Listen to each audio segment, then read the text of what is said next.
with your heart clean, please. I beg you don't study them no more. We're living in a bad mind society.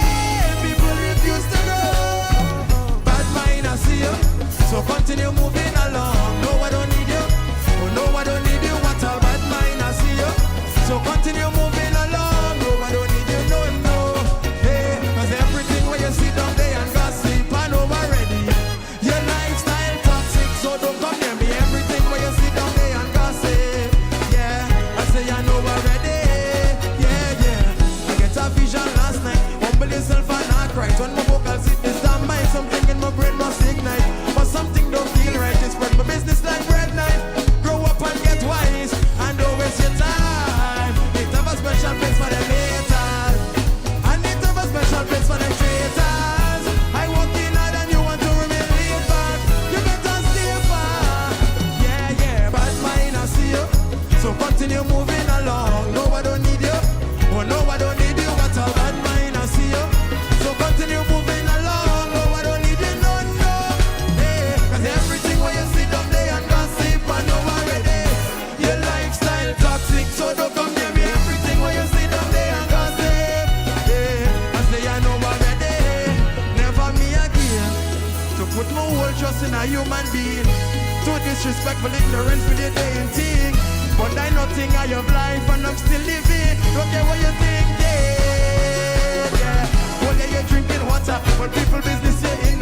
You're running your mouth like sprinter. Like Mikey life is your neighbor. Fakeness come like a pattern. They want to know your business, to talk it on the block with a friend.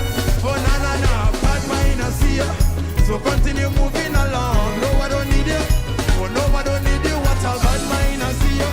So continue moving along. No, I don't need you, no, no. Yeah, cause everything where you sit down there and gossip, I know already. Your lifestyle toxic, so don't come near me. Everything where you sit down there and gossip, I know already. Yeah, yeah, bad mind, I see you. So continue moving along. No, I don't need you. Oh, no, I don't need you. What's all bad mind, I see you. So continue moving along. No, I don't need you, no, no. Hey, cause everything where you sit down there and gossip, I know already. Your lifestyle toxic, so don't come near me. Everything where you sit down there and gossip, oh, I know already. Yeah, yeah, yeah.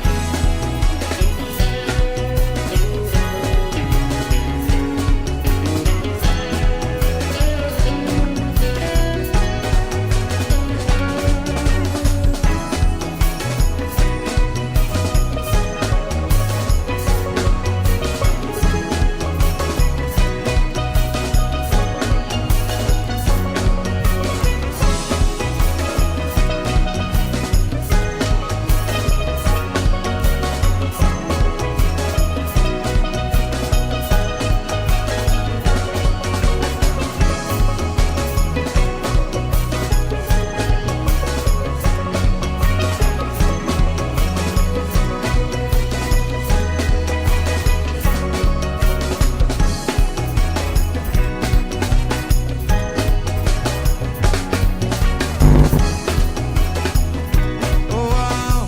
Let's go. Let's go. 1, 2, 3, 4. Bad mind, I see you. So continue moving along. No, I don't need you. Oh, no, I don't need you. What's all bad mind, I see you.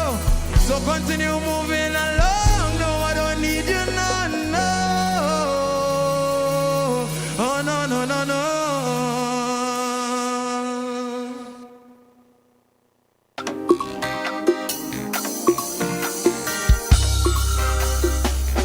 Yeah, yeah, yeah, yeah, yeah. So, yeah. So we till long time to get with the program. We causing it. Tell them straight we causing it. We not switch, we not change up. They inside of it non-stop. We causing it. Tell them straight we causing it. Cause once we inside is level mash up. And you know we them easy to call up. They go talk the talk, we don't care. Cause it's full enjoyment in the air. In a different state of mind, yeah, we out, yeah, yeah. Cause if I feel to play a mass, I go play mass. And if I feel to drink the rum, I go pour one. Cause I do what I want when I feel like everything going good like a love strike. We happy, happy.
We causing it.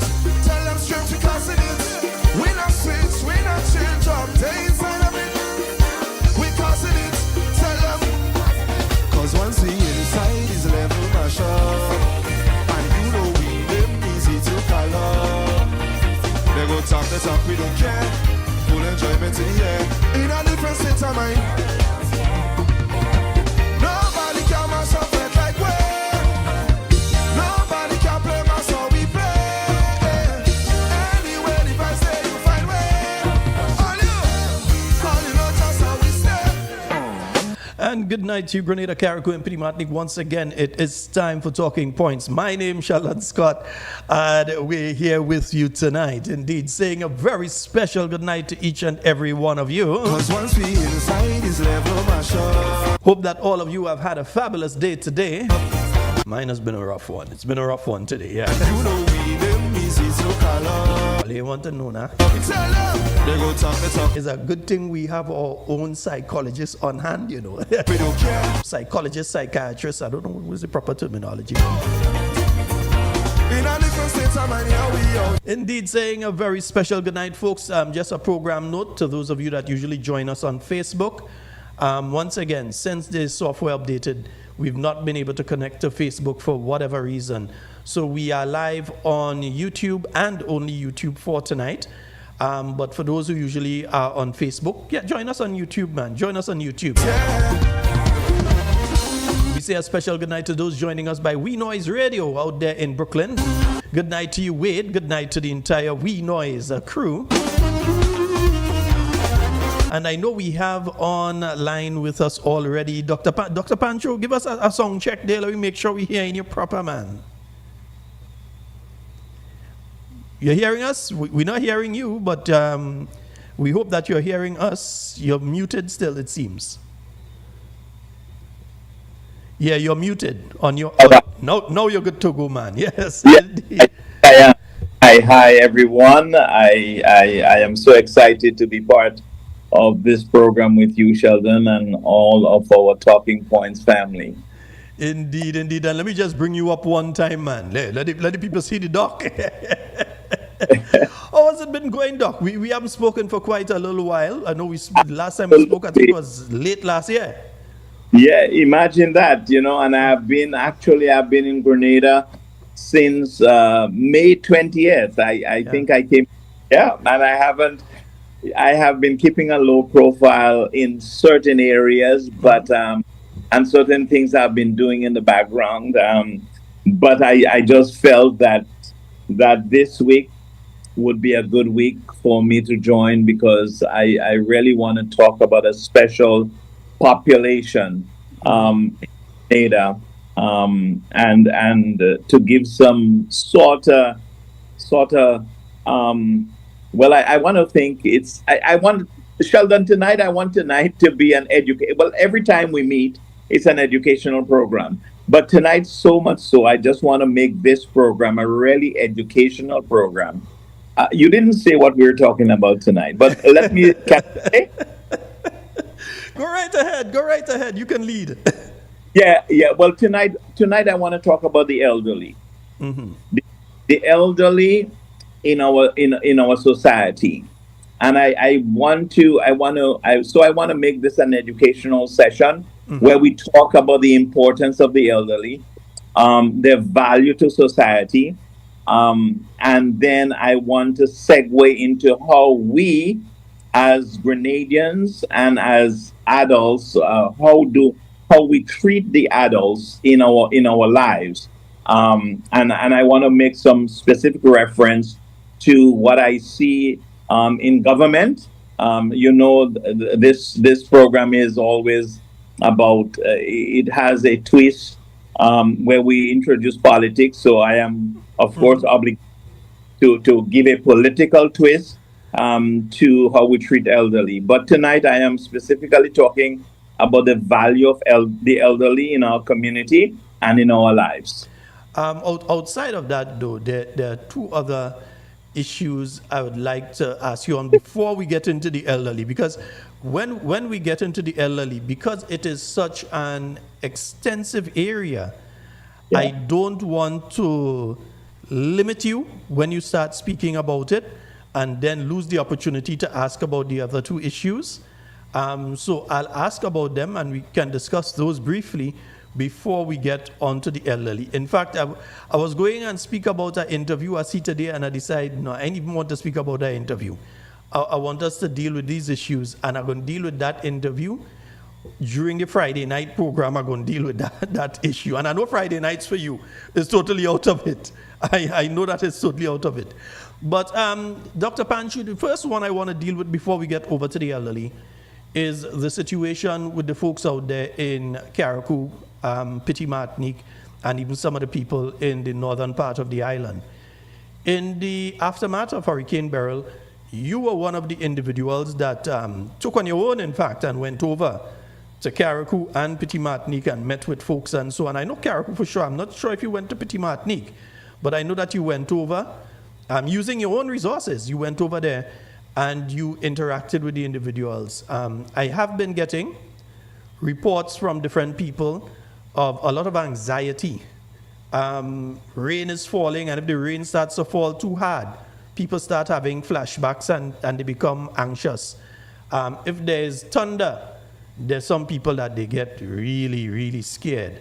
And especially the worst one is when there's wind and the wind picks up, especially for the people who are still in tents, and even for people who are not in tents, but they hear that wind and that wind starts to blow, they get anxious. Tell us a bit about what's going on there with these individuals and coping mechanisms, because I know of individuals who I can guarantee you are in tents tonight in Carriacou listening to this program. I speak with them, so I know that they are in tents in Carriacou listening to this program right now.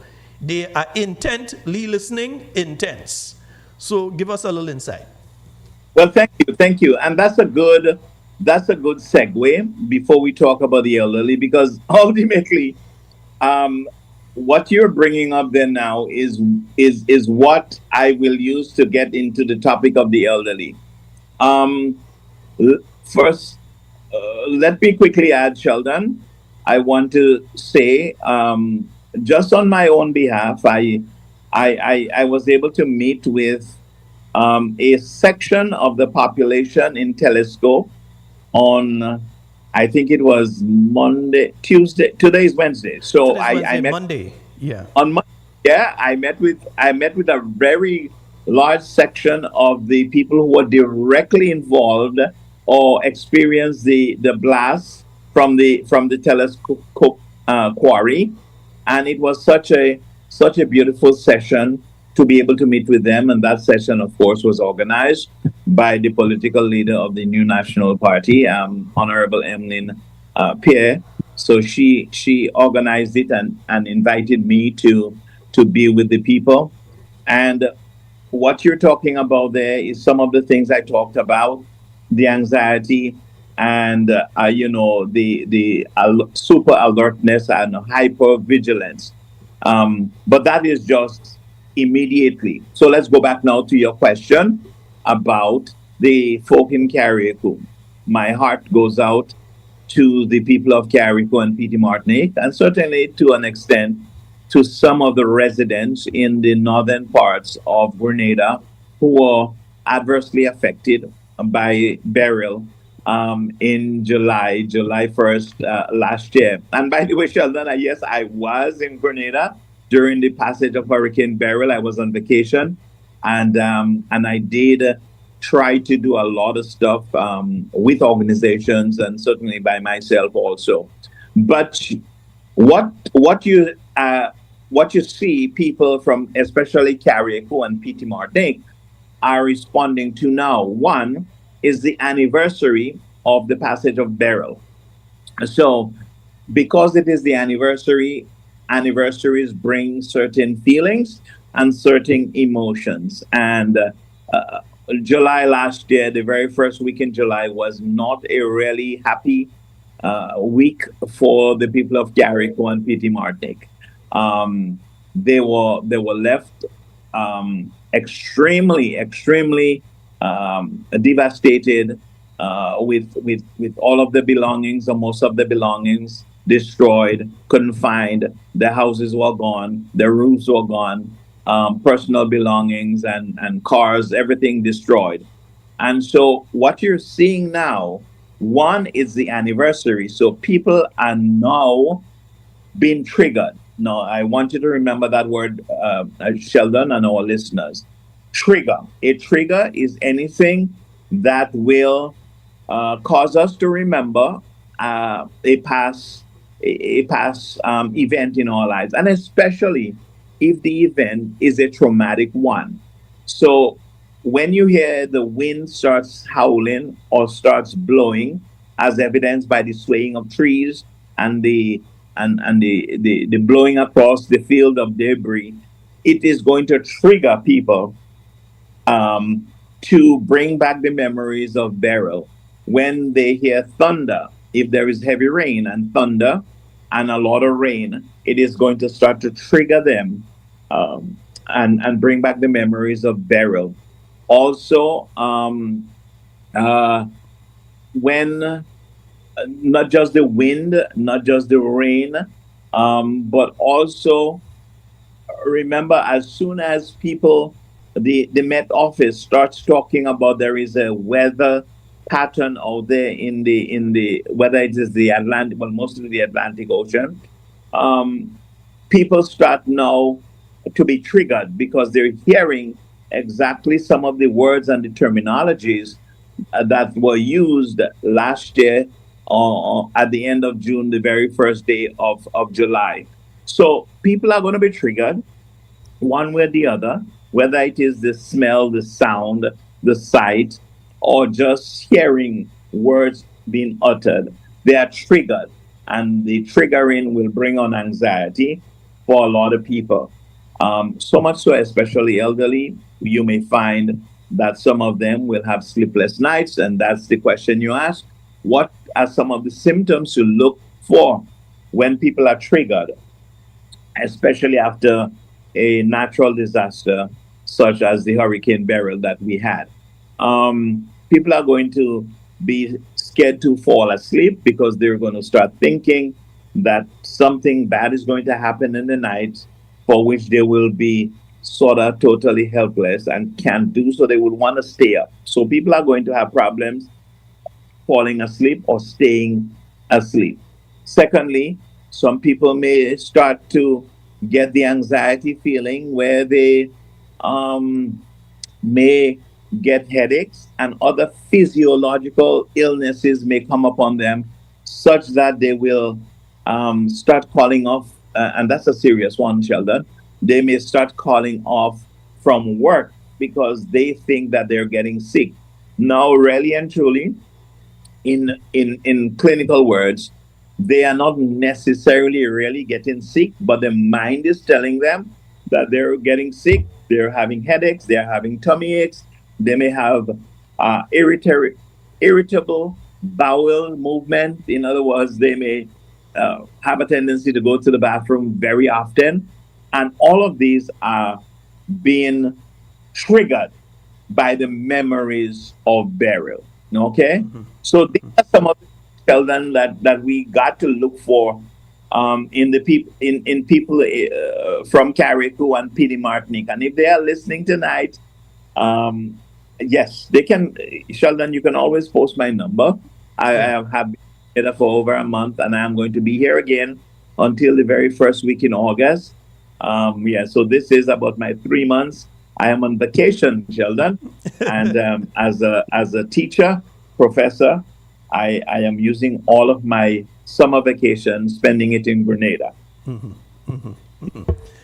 So indeed, and you've mentioned as well the oh dear, what is the matter with this thing? You've mentioned as well the situation there in Telescope. You've been there.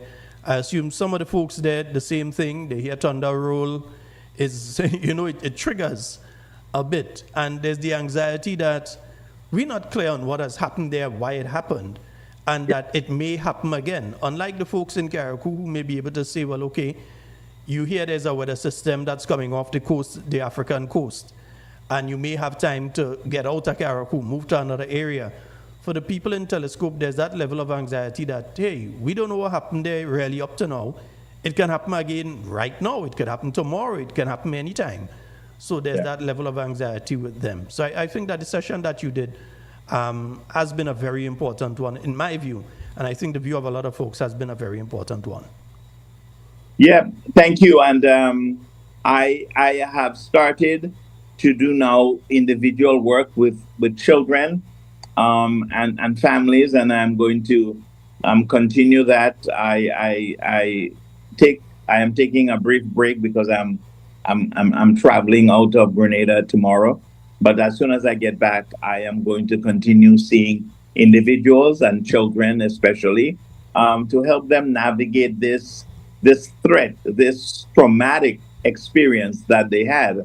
And you're right about the blast. Every time a vehicle misfires or someone drops an object that creates a bang or an explosion or some unexpected noise, it is going to trigger people, especially those who experience the blast in telescope. So we don't, people don't. Sorry, I had to tell someone, your child may say, I am okay. An adult who experienced the blast, who was at home and saw the building, the glass shattered, they may say to people, oh yeah, I was there, I felt it, I saw it, and I'm okay.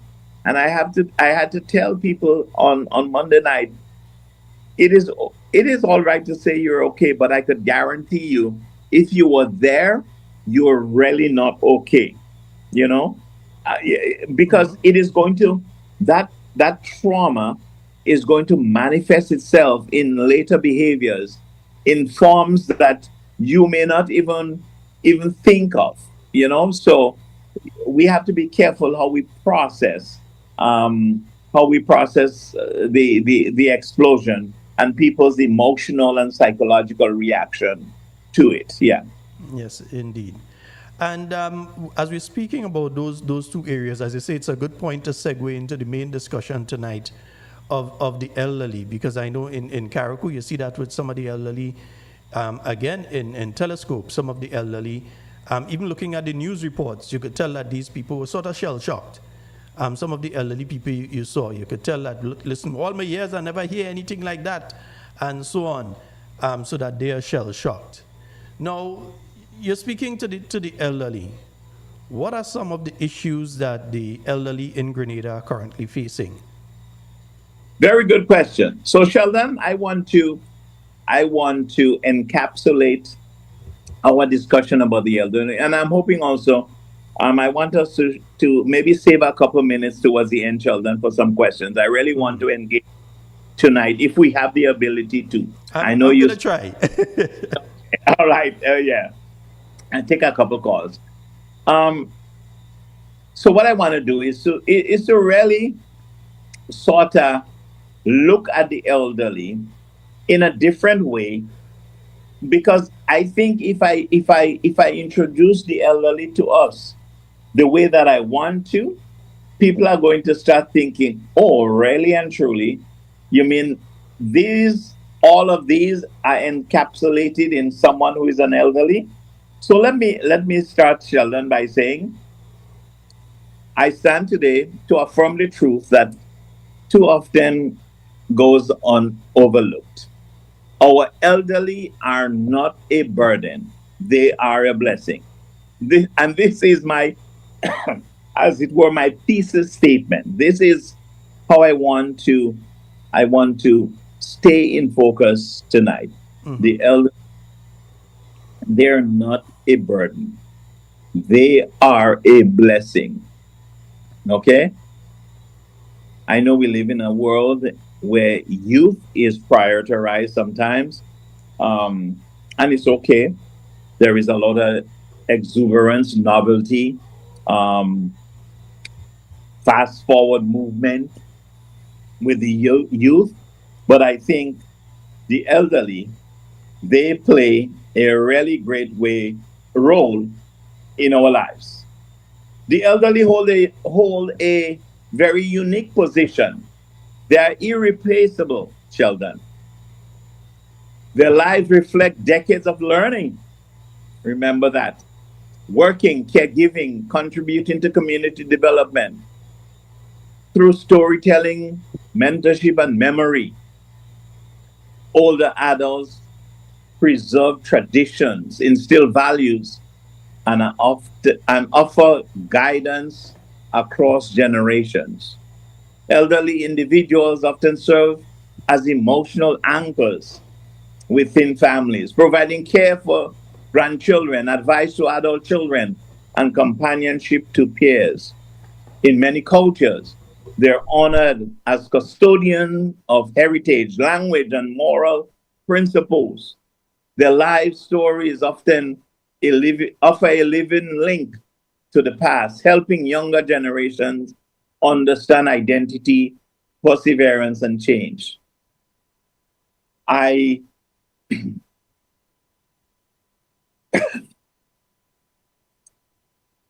so we often hear talk about innovation, youth, and the future. But what about those who build the foundation on which we stand? What about the ones who work tirelessly, raised families, survived hardships, and shaped our society within their hands, hearts, and wisdom? Too often, the elderly are seen as an afterthought, quietly placed at the margins. But let me be clear, the elderly is not a burden. They're a blessing. They are the storytellers of our past. They are the mentors of our present. They are the guardians of culture, of tradition, resilience. Whether rocking a grandchild to sleep, volunteering at a church, or sharing stories that teach younger generation how to endure, their value is immeasurable. And yet, they face isolation. They suffer in silence with limited access to care. They are often excluded from decisions that affect their lives. And that is why I stand here tonight on this Wednesday, Sheldon, to tell you that we must advocate boldly and unapologetically for the rights and dignity of our older adults. Why am I saying this? Let me also add, Sheldon, before I go into the politics of what I'm saying. In biblical times, even those of us who believe in the teachings of Jesus and the Bible and the commandments, there is a commandment that says, honor your father and your mother.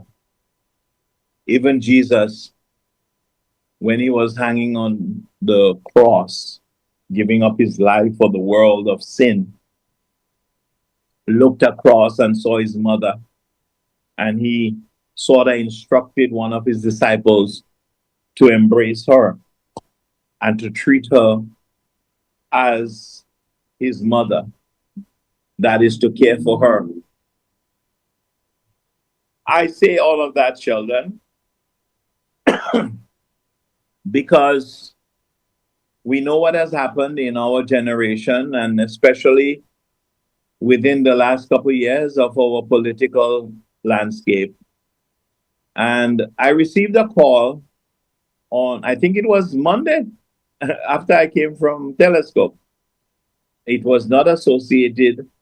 And the person said to me, what are we doing for our elderly? And I woke up. Not that I was asleep. I was still on the computer. It was midnight. But the person knows that I am always going to bed late. And what are we doing for the elderly or about our elderly? And I asked, what do you mean specifically? And that person went on to say to me, do you know that at present, there are some of the elderly from Carriacou who were displaced by Hurricane Beryl, who are yet to be returned to Carriacou. Some have gone, but there are some who are living in oblivion, where people don't even know that they exist. And what are we doing? And that person went on to tell me that they have been getting requests from elderlies in their community for basic necessities, whether it is Pampers, whether it is medication, whether it's just a bottle of water. And so tonight, Sheldon, my plea is, what are we doing for the elderly in our community? How did we get to be a nation where we are willing to spend millions on travel, millions on all kinds of stuff, and yet for all we have our grandparents, our great grandmothers and fathers who languish in states that are too filthy and maybe too unlivable to talk about. How do we drive in our cars, or how do we walk the streets? How do we get dressed to go to a function and pass by an elderly who has nothing to eat, or who has not probably had a shower in a couple days, or who have not had someone to engage them in verbal conversation, or to hold their hand, or to just let them know that this world cares about them, or somebody cares about them. And in as much as I don't necessarily need to point fingers at any organization or political bodies, I must say that uh, what is expected of people and government is to have an understanding of what the elderly means to us. Sheldon, if we only see elderly people as people who are either diagnosed with dementia or Alzheimer's, or we call them senile, or they have lost their sight, or they are feeble and they can no longer walk, and we relegate them to just objects that need to be placed in a home to get food and to have a bath. If we see them as those, then we have lost sight of a greater calling on our lives, and that is to honor and to respect and to pay homage to the elderly. I just want to pause here, Sheldon, for us to just think what it means to an elderly person who was displaced by burial. They have lost almost everything that they have held on dear to. Maybe old pictures, maybe an old grip. Sheldon, I don't know if you know about a grip. Yeah, man. No grip, believe me. I old enough to no grip. Yeah, maybe an old spoon, a silver spoon that they got from way back when. Maybe it could just be a trinket from their mother, or old chain that is still, need a little waxing or cleaning. Sheldon, these elderly have lost all of that. And then you take them out from a familiar surrounding, you take them out from places that they know, from friends that they can connect with, from people that they can look out the window and say hi to and engage. You take them out from that environment, and 1 year later, they're still languishing as though we have a scarcity of money to build back their homes and to set them back again in their familiar surroundings.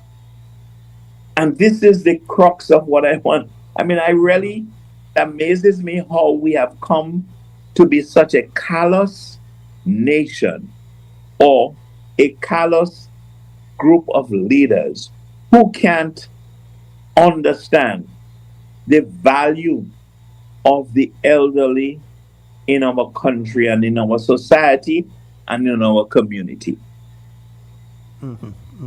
I, I, I was listening last week to the MP for Carriacou and Petit Martinique affairs, and in his discourse at the point in time, he mentioned some of the elderly who were displaced from Carriacou by burial and are on mainland Grenada. And one of the things he spoke to, because he didn't say that all of the houses for all of them were repaired and so on. He did mention that one or two, some of them, they have houses that have been built but are unoccupied, simply because these elderly people have no one who is willing to take care of them. They can't live on their own. While the house may have been repaired for them, they have no one that is willing to say, okay, I'm going to stay with Granny. I'm going to stay with Grandpa. I'm going to stay with Tan whoever or Uncle whoever. They don't have that. So while government may be inefficient in how it handles various aspects of it, I think there's also the societal part of it, and you mentioned that, of how we as individuals perceive and treat with our elderly.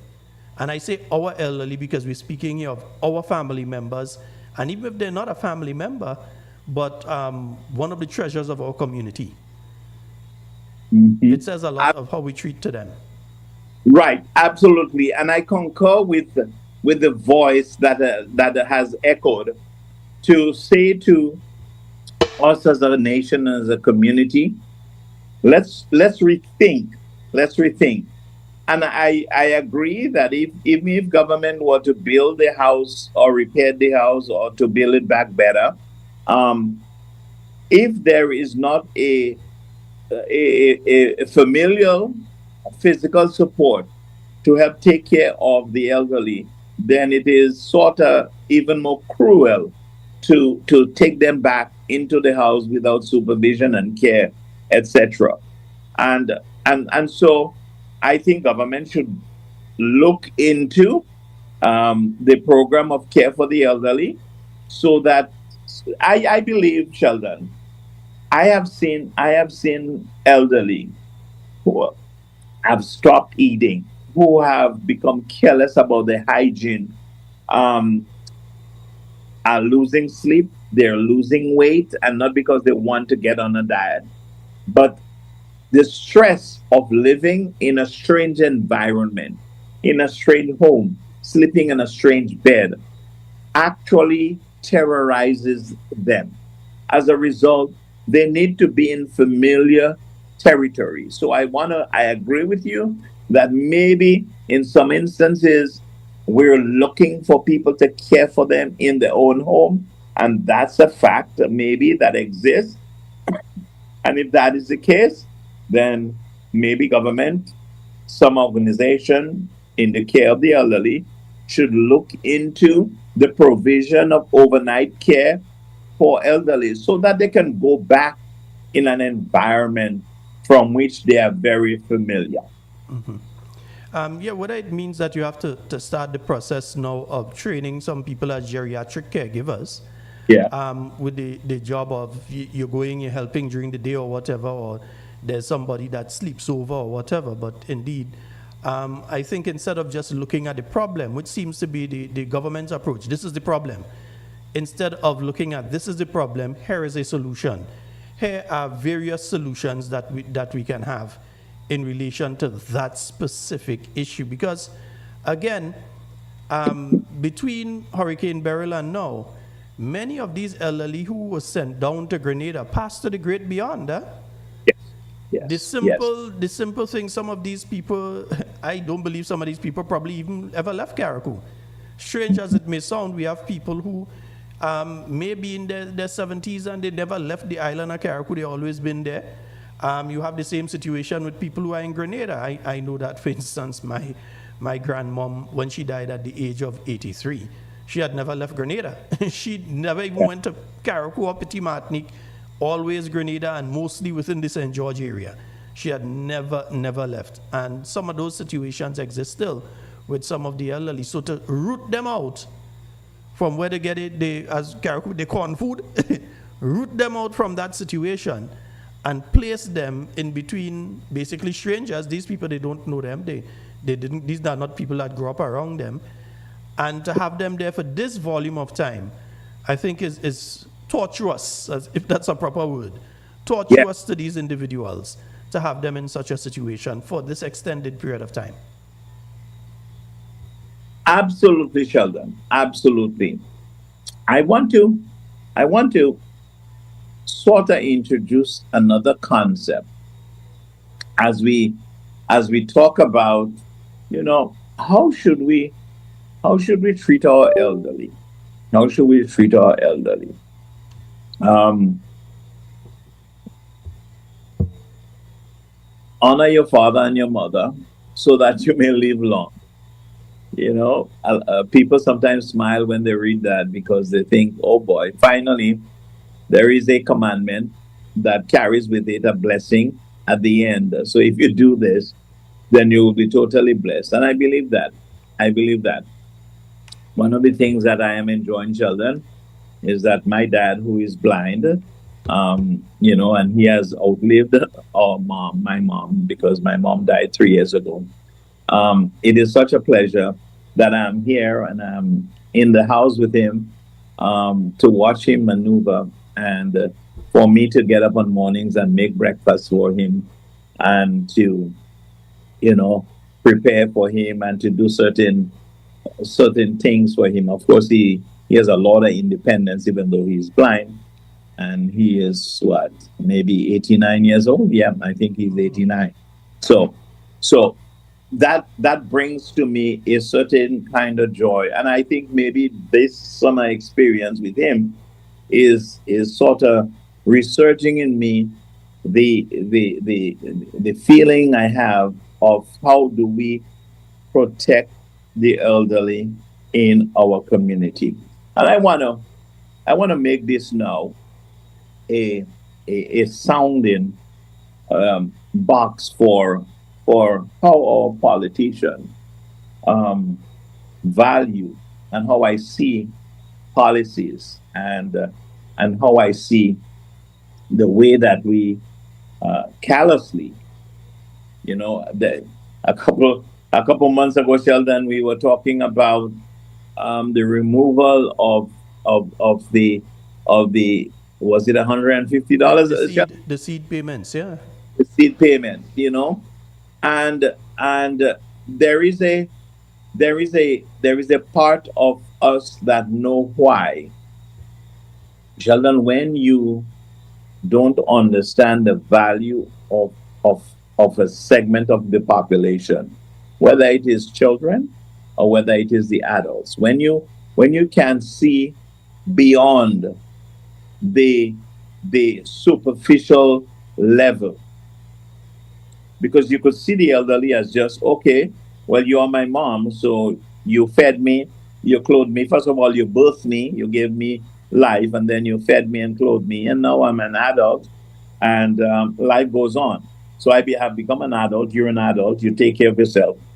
When we don't understand the deep meaning of what the elderly have done for us, or what they mean to a community, when we don't embrace that truth, or that or that significance of their lives, we we fail in the way we treat them. Children, that which we value, we show that we value something by the way we care for it. Remember that always. Okay? If you have a car, if you have a house, if you have a pair of sneakers, which are all material things, if you value it, you care for it, you wash it, you vacuum, you clean it, etc. When we value our parents, when we value the elderly, and I'm not talking necessarily of parents, when we value the elderly in our community, when we become politicians, when we become, government officials, we take that value system, and we look for laws and ways to embrace it. And unless you understand that value system of the elderly, or the way we should treat them, you will continue to disregard them. And so, whether it is cutting their seed money, or making promises to them because they really are in need, and when people are in need, they reach out and grasp at anything they see floating around. Um, When people don't understand the value of something, children, they have a tendency to not treat it well. And I want to say, based upon all the information that I've gathered, the way that we treat our elderly in Grenada is a far cry from the value system and the value that we should place upon them. And I'm not just talking about children. I'm not just talking about the elderly who were displaced because of burial. Okay? I'm not talking about them only. They too are significant for this discussion. But I'm talking about the way we treat the elderly on a whole in Grenada. I have had several moving, soul searching, moving stories from people who have either worked for or volunteer with the elderly. And they're saying to me, Dr. Pancho, what can you do? I know. And that's a hard question for me. And it's hard because I generally don't live here. I come on vacation every time I get vacation from school. Um, Although that does not shouldn't limit you, but there is a limitation of what you can do. But people ask you that, and whether it's a rhetorical question or they're really looking for you to immerse yourself and find ways and means of helping people, what can you do?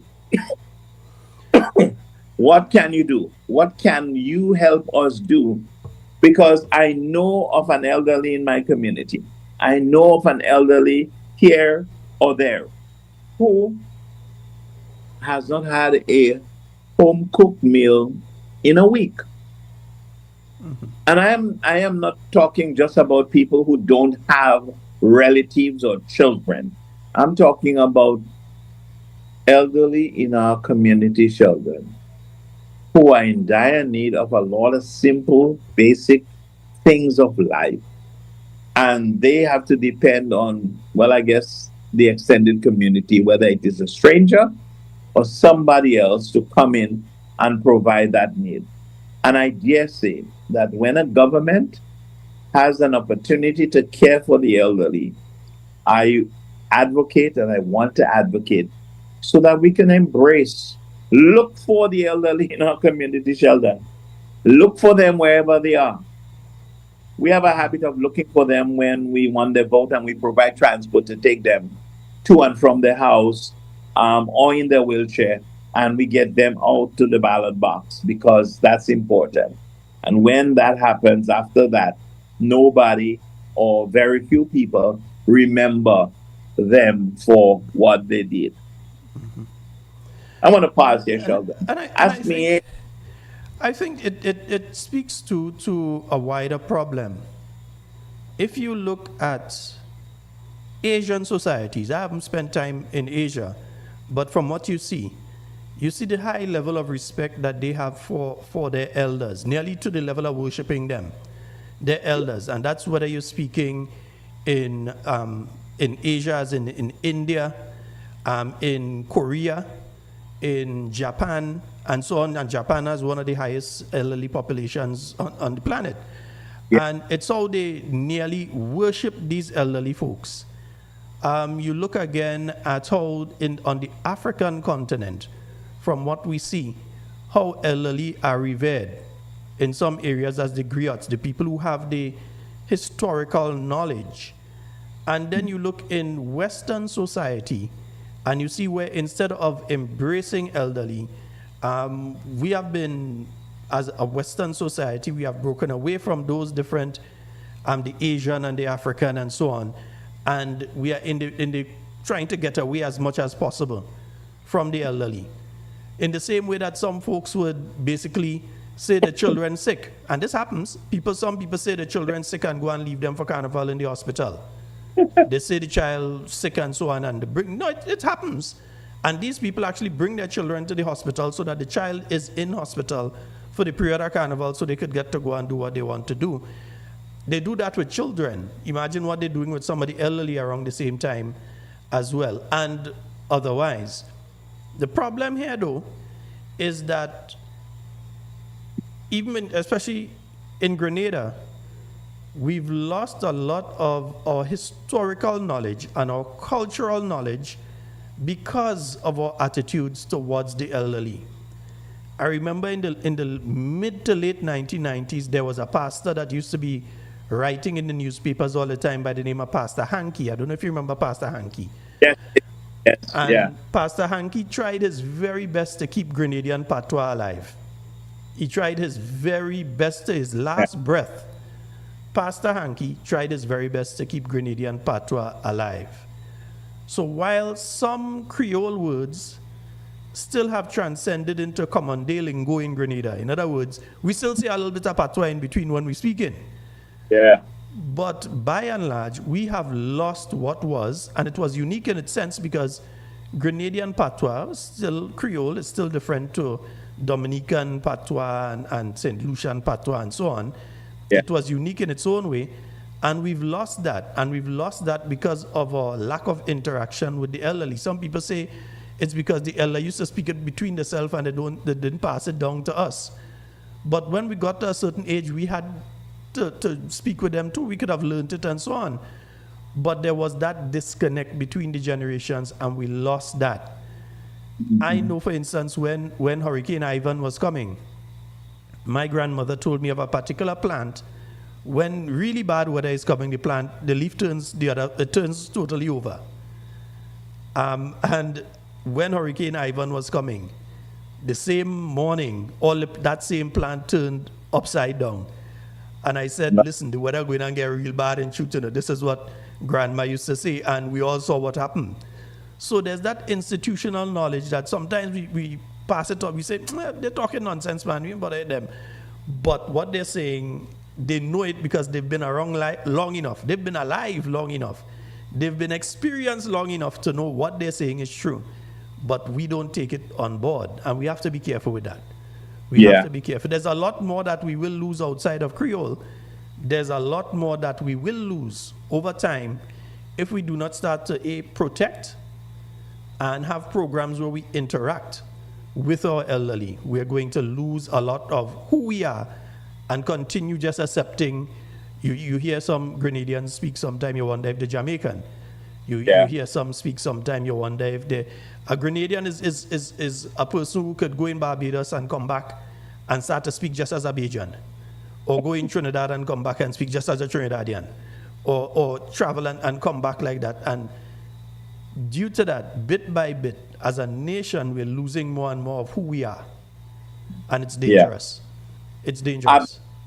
Absolutely. And let me quickly add here, Sheldon, I am glad that you were able to bring up some cultures where there is so much respect culturally for the elders. You know, some African countries, Asian countries. I had the opportunity, Sheldon, to live in Alaska. Alaska is populated by several tribes, native tribes. We call them native Indian tribes. And I settled in one little village, and that the tribe that settled in that village in Dillenham, Alaska, is 95% Yupik. So there is a Yupik tribe. And Sheldon, when it is, the elderly is so revered, and so much reverence and homage is paid to them. And I'm talking about from the time they reach age 55, between 50, I think it's 50. Yeah, it could be around 50. You are considered to be an elder. And when it is time for food, the elders get their food first. It doesn't matter how many children are around. The elders all eat very first. In fact, when I was there, I used to always laugh, and they'd say, Dr. Panchi, you're an elder, So they classified me because I think I was 50 years already. And so they'll tell me, you're an elder, so you qualify to eat first. And not just that, where you sit, where opportunities for engaging in conversation, all these elders are protected. And that's a native tribe. So you ask yourself, where did they learn that? And I'm coming back now to us because that's what you did also. You talked about Africa, you talked about Asia, and then you came back home to the Western culture of how we treat our elder. And I don't know, maybe some of our politicians, might I say, Sheldon, maybe they don't have their grandparents or they have never lived with a grandparent or an older parent, so they don't know what is entailed in caring for and in respecting the elderly in the house and or in the community. And that's why I'm taking this Wednesday night, because I really am feeling a lot of burning towards the elderly in our society, Sheldon. I believe that a lot or little is done where we could do a lot more for our elderly. And whether it is supervision and care through the geriatric program or the in-home support services program or companionship program, whatever you want to call it, whether it is this or whether it is in creating a system, Sheldon, where we ensure that our elderly receive tantamount to what the United States has, not maybe in value, but certainly in context. In the United States, you have what is called the food stamp program, where the elderly and certain vulnerable people can get a weekly or monthly allowance that will allow them to buy some basic necessities. And I'm saying, okay, when we start appreciating the elder in our community and the elder in the in the most embracing context, we will look for programs to enhance the lives of the elderly.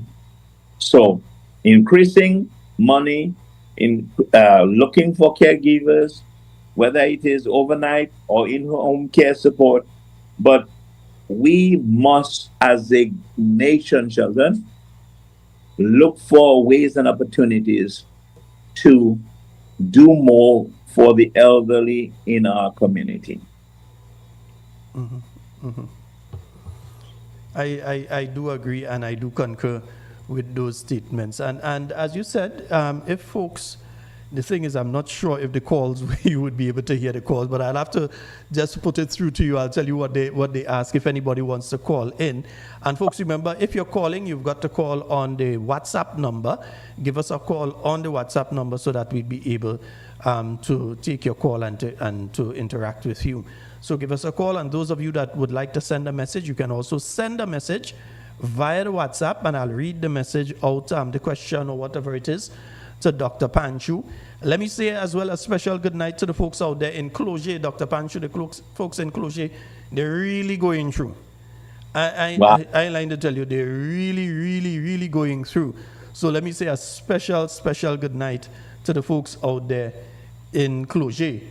Yeah, they're having a hard time, a very hard time. Yes, indeed. Wow. Yeah. I can imagine, because it also makes it difficult for the elderly there as well. So they're also having a hard time. So, but folks, again, it's important, and I think that's where folks need to understand the importance of the elderly.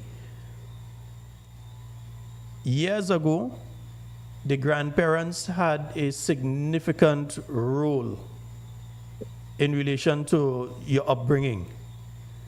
And your grandmother wasn't just your grandmother was your grandmother, and all your friends' grandmother too, because she had the responsibility to cut their tail too if they're giving trouble. Yeah. Tan Susie beat me. You can't go home and say Tan Susie beat you, because you're getting a next set of cut tail. Then the parents cutting your tail because she beat you. Then they're finding out from her why she beat you, and you're getting another cut tail on top of that. So the elderly had that sort of responsibility as the guardians. And I think we have a caller online. Let me go to the phone line. And 1 minute. Hello, good night. Good night, bro. Go ahead. I Go ahead. step out a bit. I don't know if Dr. Pancho had addressed it yet. I step out a bit and I just come back. Uh-huh. If you could talk on PTSD, how long that will last, and what is the cure for it, if there is any cure? PTSD, that's in regard to what the folks in Telescope and so on have gone through. Yes, yes. Okay, all right, no problem. Even in Carriacou too. Okay, no problem, my Okay, brother. thank you. All right, thanks. All right. Dr. Pancho, I'm not sure if you heard there. The caller was asking about PTSD and how long does PTSD last in relation to the folks in Carriacou and the folks in Telescope. I mean, I think I could answer, but I will defer to the experts. Okay. Well, let me say this quickly. First of all, after someone experiences a traumatic event, they will have symptoms. Most of people will have symptoms of trauma, and whether it is anxiety that they develop, whether it is hypervigilance, always on edge, that they develop, or whether it is sleep deprivation, or maybe their appetite is affected, so they are either not eating or they're overeating. All of these might be symptoms that will accompany or come after someone experiences a traumatic event. Now, for it to be PTSD, which is post-traumatic stress disorder, the symptoms must be present for at least 30 days. Okay? So if after 30 days, children in Telescope are still not comfortable, or they still have a lot of emotional reaction to going to bed by themselves, or to sleep, or maybe their appetite is still gone, or they're still crying. Yes, they're crying. After 30 days, then we have to start thinking maybe what the symptoms that they're exhibiting is PTSD, post-traumatic stress disorder. So the very first thing for us to understand, caller, is that for it to be diagnosed as PTSD, the symptoms must be present for 30 days, 1 month. If the symptoms are there after 1 month, then we have to start looking at any other thing that can cause the symptoms. If we can't find anything, then we have to say, yes, it is the reaction to the event, so that person can now be diagnosed with PTSD. The second part of the question that you asked is, how long does PTSD last for? Well, I could tell you now that PTSD is one of the most traumatic of all mental illnesses. Okay? It is possible for someone who has experienced a traumatic event to have PTSD for the rest of their lives. Okay, I'm starting with the most dramatic and maybe the most consequential. Okay? Sometimes the extent to your trauma, there is no cure. And so you will live with it for the rest of your life.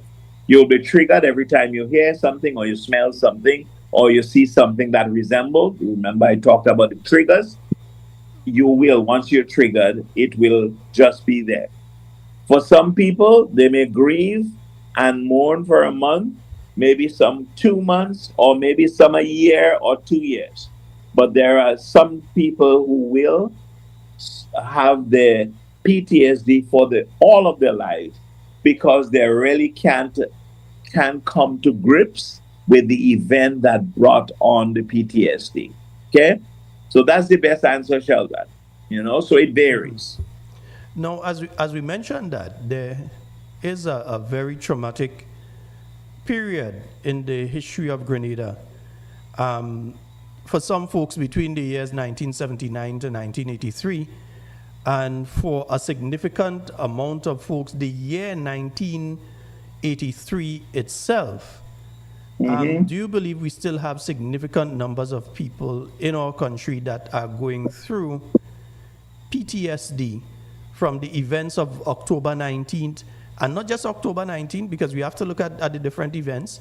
You had June the bomb blast, June 1980. Then you had other events that happened during the period of the revolution. Outside of that, you've had the October 19th itself, and then you have the October 25th, the invasion itself, and the bombing of the mental hospital, all these things that took place in that period of time. Do you think collectively that as Grenadians we have come to terms, those of us who lived it, those of us who went through it, the people who were in the militia and the People's Revolutionary Army, the people who were locked up in Richmond Hill at that point in time, other folks who just happened to be living in the area overlooking Camp Calavini or wherever it is. Do you think that as a nation, collectively, that we have come to terms with these events? That's a very tricky question, Sheldon. So here is my take on this.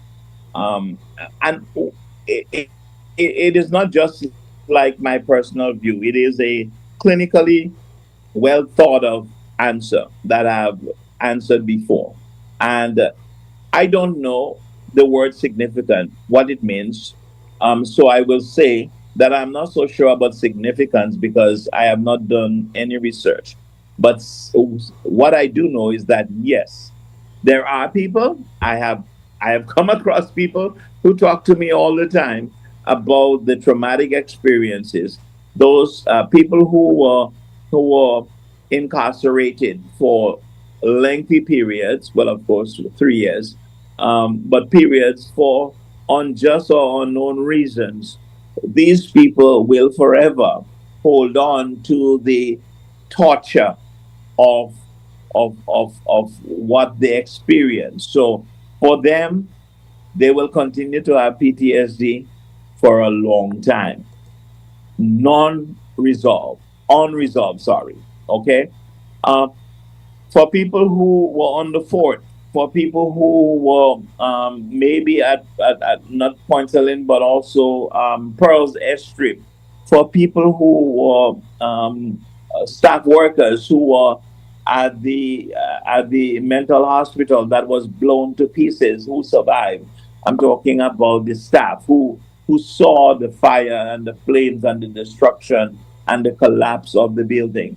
So to answer your question really and truly, I believe that there are several Grenadians who have not yet resolved the trauma of whether it is June 19th, whether it is March 13th, or whether it is September 23rd in their lives. They have not resolved it, and they will continue to go on forever and be triggered and will relive the trauma and just cycle it out every time it happens. Yes, so I agree. There are people who are still walking around in Grenada from all of those events. Ivan, maybe very few with Hurricane Janet, because mostly these people around Hurricane Janet, very few might still be alive. There are some, of course, but some of them have lived so long, and time has healed some of the trauma, but not all. Yes, Sheldon. Yeah. And the other thing there is that when we think of it now, the folks who went through the events of the 79 to 83 period are now elderly themselves. Yes. These are not young people we're speaking about here. Yeah. These are elderly people. For children, the folks who were children at that point in time, they're in the late 40s right now. Yes. So the 6-year-old, the 5-year-old, they're in the mid to late 40s right now. And the folks who were teenagers and above, they are into their 50s and 60s and above right now. So we're still speaking about the elderly in our population. No, not the 40s. The 40s is not elderly. We're not elderly. No. But those that are in their 60s and the 70s who are considered elderly right now, a lot of those folks still haven't gotten to deal with that aspect. And I don't think there was the Truth and Reconciliation Council, which offered the opportunity. I think that a lot of more people should have made use of when there was the Truth and Reconciliation Council to come forward and speak and, unburden themselves. I don't think enough people utilized that mechanism when it was there. Many did, but enough did not utilize it. So on a national level, we didn't get to the point where there was this national reconciliation in relation to what took place, that you had me locked up in Hopevale. You were the one that used to beat me when I was down in Hopevale. I remember you had to see you all the time. And I remember when you used to do that to me when I was locked up down in Hopevale or in Richmond Hill. You know, or even from the aspect of the people that were benefiting from the revolution and lost all that they lost.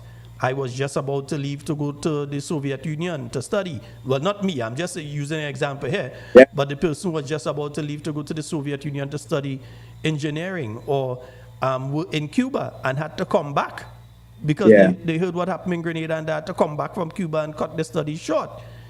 All of these people have may not have been able. Some, as you said, over time heals in many instances.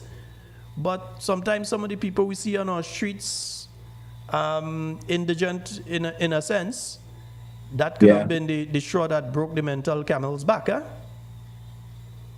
Absolutely. And Sheldon, let me quickly say, and I'm glad you pointed it out and you saw where we were going with this discussion, because actually almost all of the people who were alive during Janet,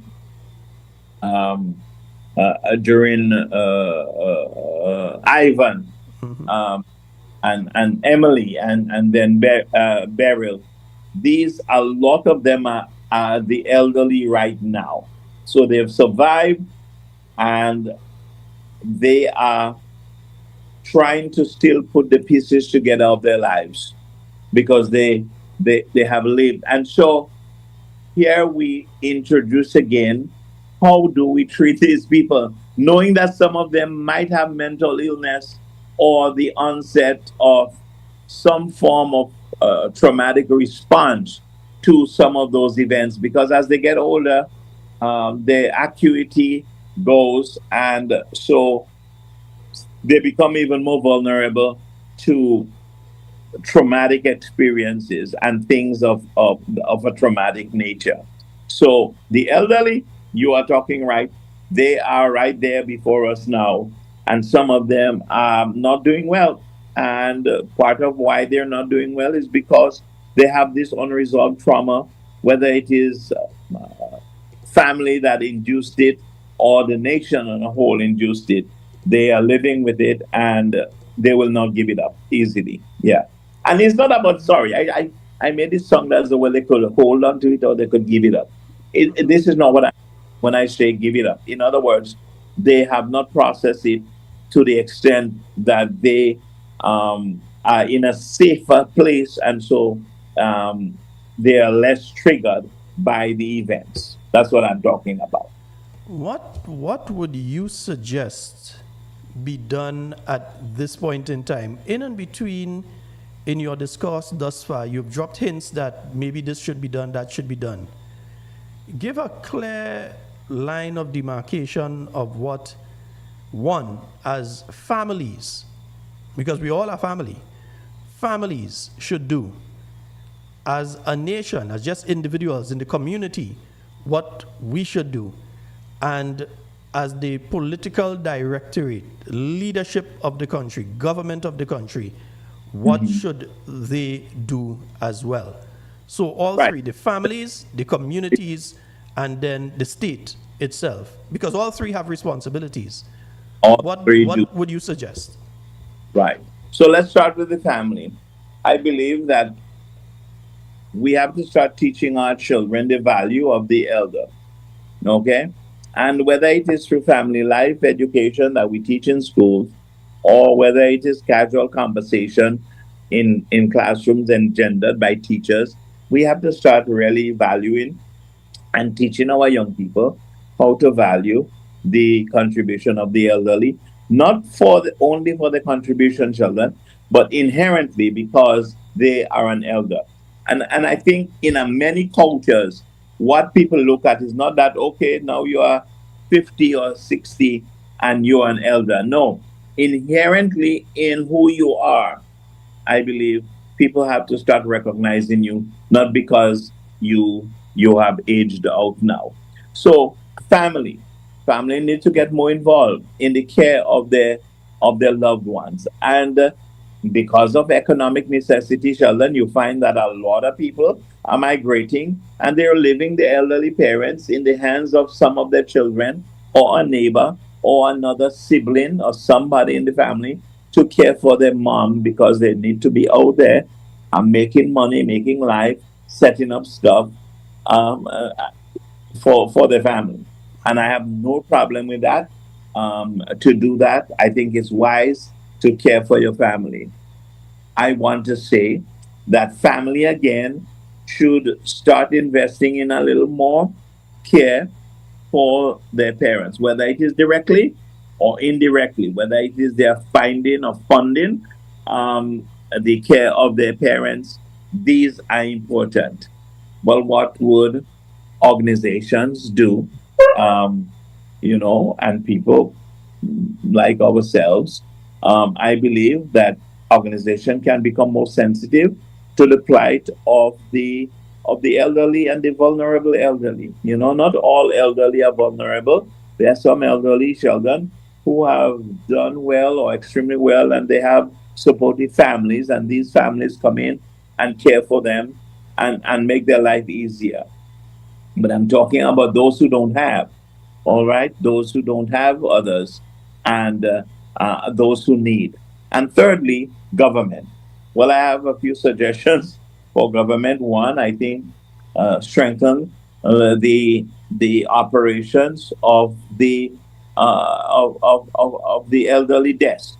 I think we probably have one person who does everything, goes out, comes in, and seek to do everything for the elderly, set up appointment, set up for care, set up for money, etc. One person really can do that. I believe the government is at the point in our lives where we are having a lot of elderly people because of science and medication, etc., and technology, people are living longer, Sheldon. That's why the age for retirement has moved now from 60. I think it's either 61 or 62.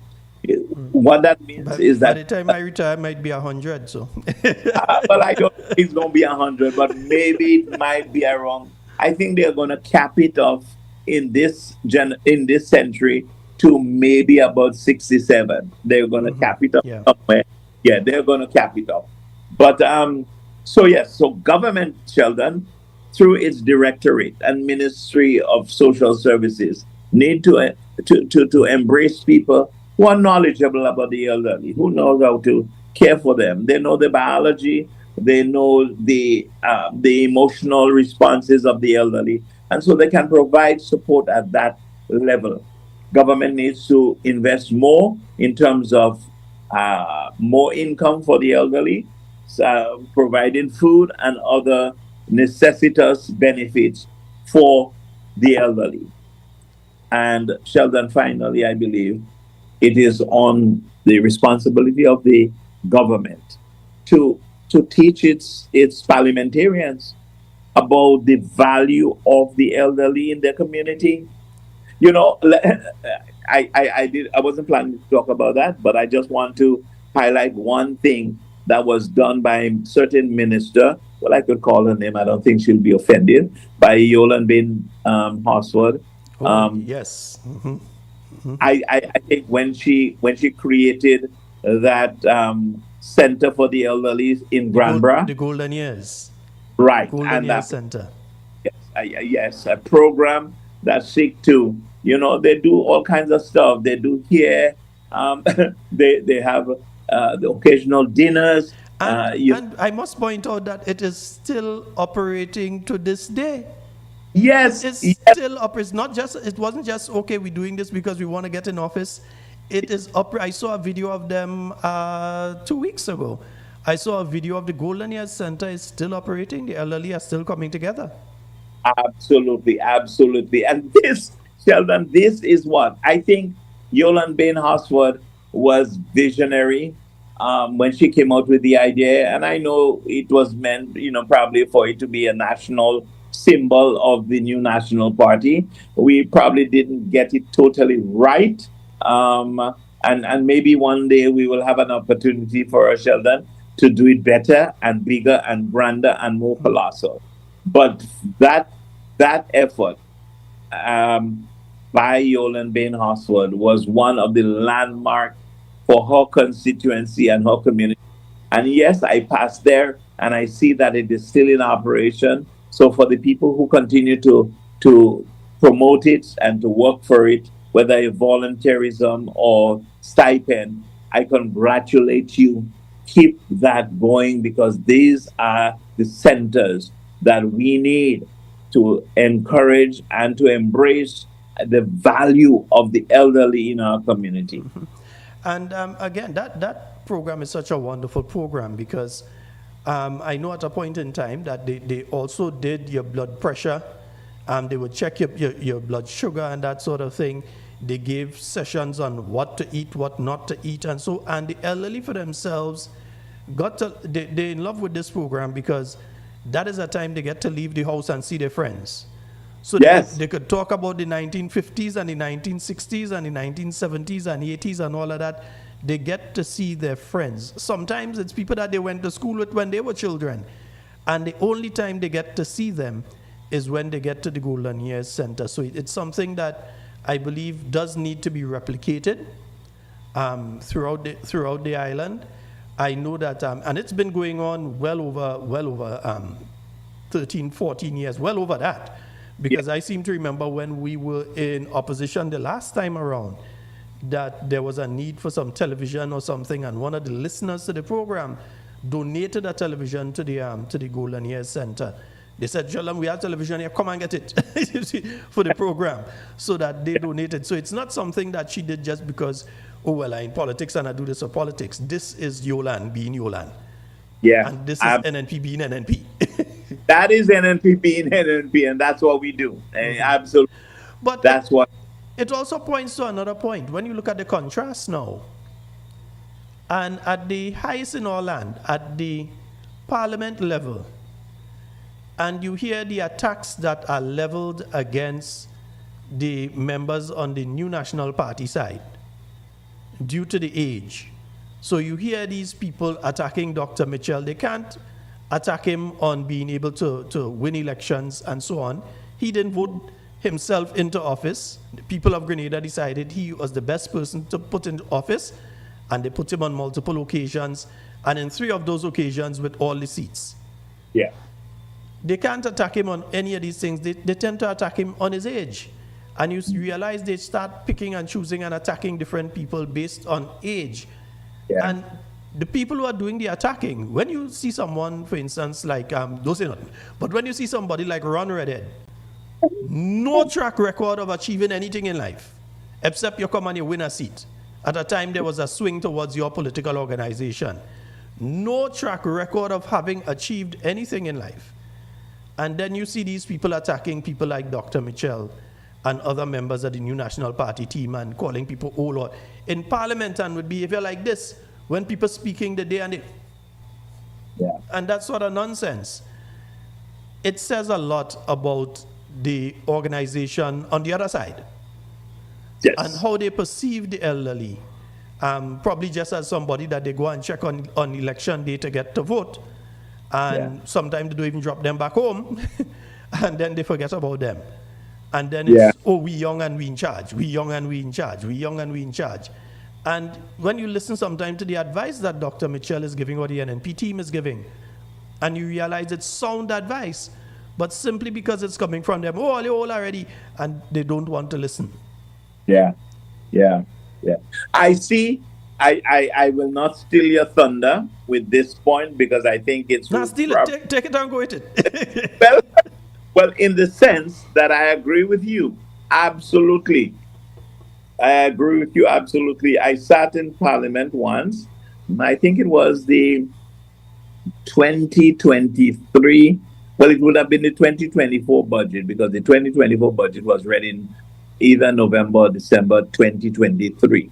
But I remember sitting at that budgetary, and Dr. Mitchell was the political leader at that time, and being called a liar and being ridiculed by some very, very young parliamentarians in Parliament when he was presented, and they were making fun, they were jeering. I remember that presentation when he took us back in history and showed us that all that we had in that we currently have and that we are going to have had to have a foundation, and it found this foundation in the role of the NNP. And I don't know necessarily that he was promoting the NNP as it were, that there was a foundation for everything, or the electrification program, the water program, the whatever it is developmentally, everything that came through came from a very solid foundation. And if you want to get ahead, I think that's the message I got, that you need to also lay a foundation that is solid. And what we see from this current bunch of young people, but Sheldon, what is funny? There was someone who was I engaged someone in conversation. Well, they engaged me really, and they said, you know what, Dr. Pancho, here is something. Do you know that even though we talk about the callousness of some of the young people, including the Prime Minister, and all the other parliamentarians that are in their 30s and maybe early 40s, but there are some very old people in their late 60s and 70s who are in Parliament,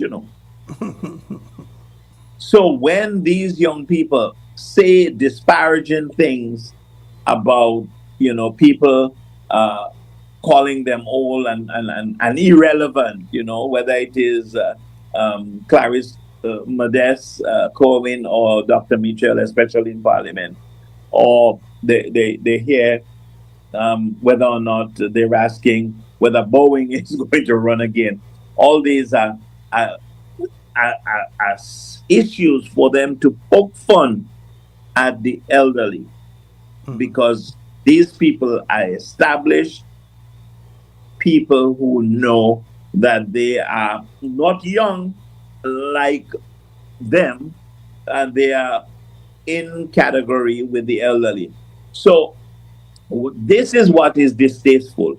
And you have these people, Sheldon, they are going as though they have no brake on, they have no control, and the leader is not scolding them or standing up for the value, not the rights, and it's not about NNP, but it's the value of the elderly.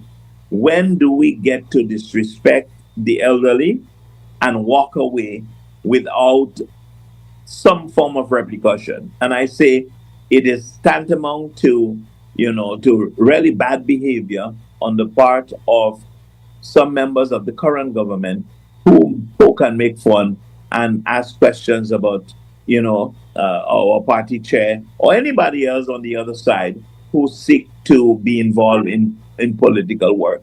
So people have to be very careful, Sheldon. And you and I should be the promoters of the vanguard, where we seek to protect the value and the contributions of the elderly in our society.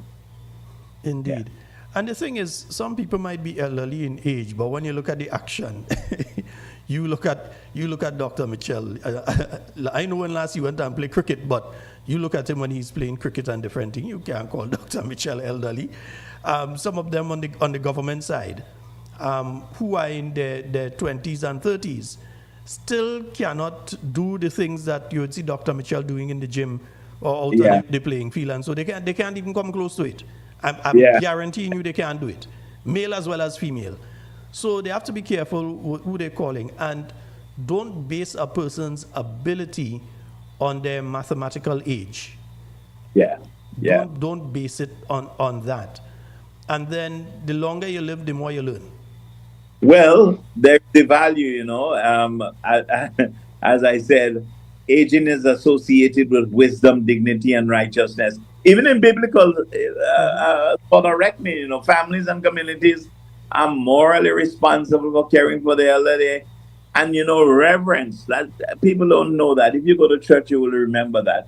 The reverence for elders is part of the the philosophy of the Bible that talks about reverence for God. So, it's not that they are equal. Reverence for your parents is equal to reverence for God.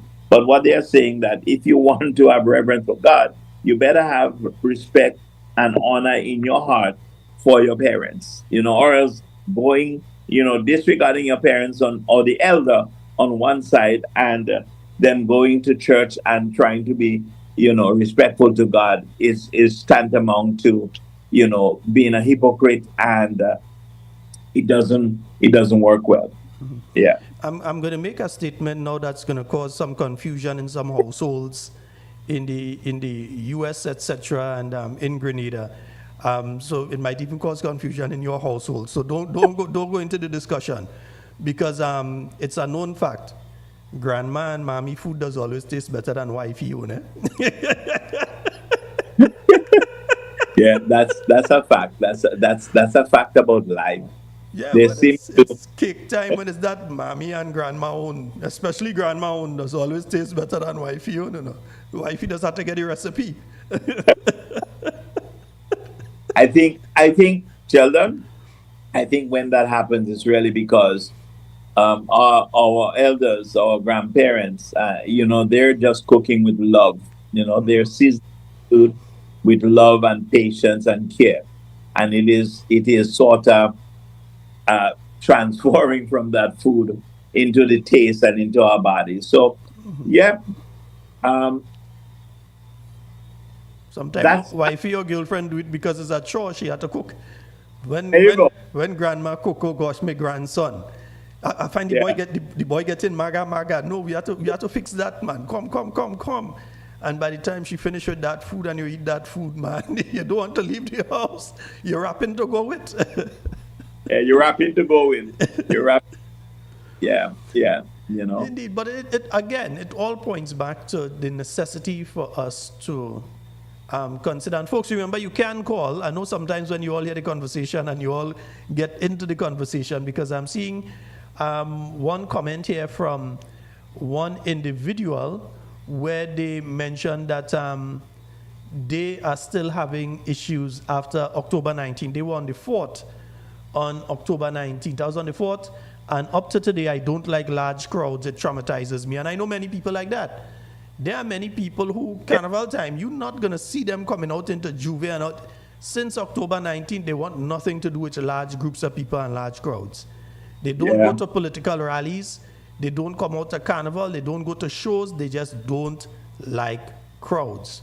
Since Yeah. that day, they don't want to be in any crowd. Yeah. And that is, Sheldon, a very telltale sign of PTSD, a post-traumatic stress disorder. That is the avoidant part. So there is the hyper vigilant. That is where you're always on edge. If you go to a house, or you go to a home that resembles a past trauma, you want to sit close to the door. You're hyper vigilant. You're looking at everybody suspiciously. So that's what we call hyper vigilance. And then there is the flashback, where all of a sudden you may be sitting there and you just get a flashback. We have no idea where it comes from, but it is brain activity. So the flashback does come. And then there are people who, what we refer to as avoidant of the anything that will trigger them. So if they know that this building resemble something where they were hurt, or where they received a negative something, they will avoid it. And fourthly, of course, we talk about avoiding crowds, because on that fateful day, October, um, 19th, October, yeah, 83. uh, yeah, October 13th, 19th, 19th, sorry, 83, October yeah. 13th and October 19th. Sheldon, you see, I'm getting old too, right? So, um,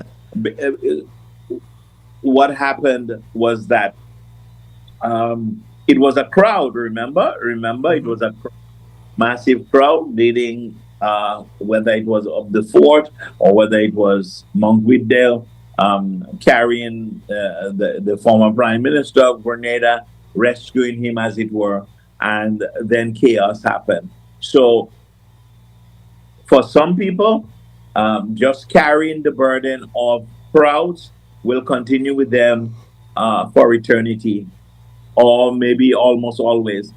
Sometimes, Sheldon, I want you to remember, or the listeners to remember, that sometimes the intensity of the avoidance of crowd or any other emotional response to trauma can lessen.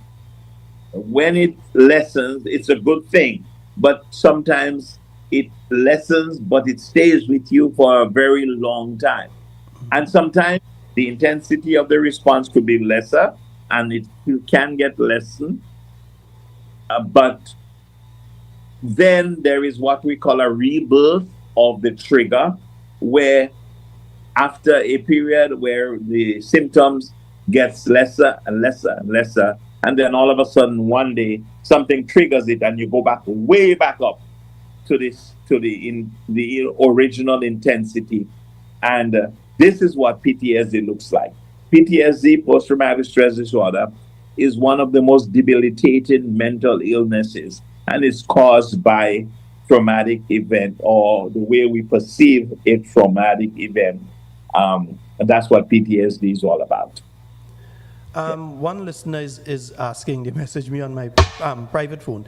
They're asking if there's something that can be put in place to assist a lot of people who are still suffering the after effects of Ivan. And I know during the period of Ivan, I always say that after Ivan, I think the government did a good job in trying to help folks to cope with it. I remember the children, I think I even mentioned that up to last night. I remember the children in the schools, they had that program where they had to draw and they were to talk about what they went through, so they were able to vocalize it, they were able to draw it out and different things like that. And then you had the plays and so, which came out afterwards, that kind of softened the thing, because there were a lot of people that were getting angry after Ivan and didn't realize why they were getting angry. They would just fly off the handle at anything, they would just snap, they're gone, they just lose it, and they didn't understand why. And I think it was the lingering effects. I think the government did a good job then, but I think a lot of persons still carry over some of the lingering effects of that and of the 83 to 79 period. So one listener is asking, can anything be done now? Any program be put in place to deal with that? And folks don't necessarily, and that's one of the things, there's this sort of, how can I put it? There's this sort of negative reaction to, I've gone to see a psychologist or a psychiatrist or whatever. There's always this negative thing. Oh, he crazy. Yes, he gone in Dr. Panchu's office. There's a madman that day. And so on. There's this sort of perception that something is wrong with going and speak to somebody and saying, this, unburden yourself. This is how I feel. This is what I'm going through. Speak to that a bit for us, because it seems to be a cultural thing with us. Just same way many want to go and check the prostate, same way they want to go and speak to a psychologist. Or a psychiatrist. A very good question to that listener. I fear that under this current administration, there is not going to be anything put in place to help alleviate any mental health issue. I am of the firm opinion that one, this current government does not have the capacity, or first of all, they do not have the understanding of the value of mental health. It doesn't matter what. Under the NNP was the first government to appoint someone to be the Minister for Mental Health. They have carried that position into this current government, but I don't think they understand the value of mental health, one. Secondly, I don't think they have the capacity to embrace the services for mental health. Thirdly, I don't think that they're willing to spend money because they don't understand the value of mental health. So if you don't understand the value of mental health, then you are at bay with going to spend and advance resources to take care of. And fourthly, I think they are very callous towards people, not just the elderly, not just people with mental illness, but especially also people with mental illness. but also I just think that they are very callous about people. They don't understand and value people, which is the greatest human resource that there is. Okay, so to answer the question, can we do anything? Yes, we can. Yes, we can. We could develop programs that seek to educate people about what is happening in their lives. So that's the very first step, whether it is um, psychological information that are given in a clinic base, or whether it is a radio and TV program, or whether it is a booklet and pamphlet that people could read. I believe, one, that we need to start educating our people about what is it that they're experiencing. And secondly, we need to gather some more resources. And I am talking now about people resource. So Carla, or person who wrote, we need a lot of we need a lot of human resource, people who are well qualified to work with. Now, I want to tell you that it is not an easy task to work with someone who suffers from PTSD. Okay, PTSD is one of the most debilitating, but it is one of the most difficult to achieve certain changes in the person, in the life of the person who is experiencing the PTSD.